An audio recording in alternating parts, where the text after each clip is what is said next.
истоком являются наркопроизводители, которые работают в Афганистане. Но при этом производство наркотиков в Афганистане, которое завлекло в эту воронку 3,5 миллиона крестьян, так, эти крестьяне или эти хозяйства, они получают опережающее кредитование от финансового банковского сектора. Финансовый банковский сектор, точнее его теневая часть, является крупнейшим бенефициаром от производства наркотиков, поскольку 300, а то и 800 миллиардов долларов ежегодно, которые дает мировая наркоторговля, эти деньги под подушкой, под матрасами не лежат, они попадают в банковскую систему.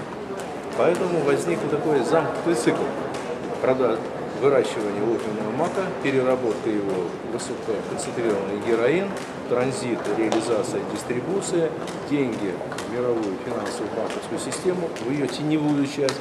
Теневая часть кредитует, значит, производство наркотиков в Афганистане, и так продолжается бесконечно.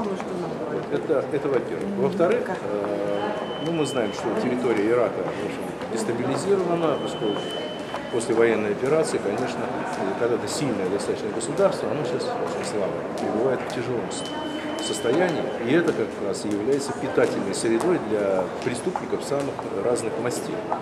Поэтому именно на этой взрыхленной бомбами почве и выросло исламское государство. Это закономерно, по сути.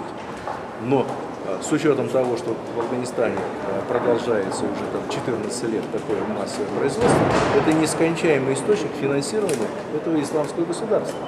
Потому что наркотики, двигаясь через ослабленное, значит, государство, оно транзитируется, значит, в Африку и дальше в страны Европейского Союза, которые потребляют.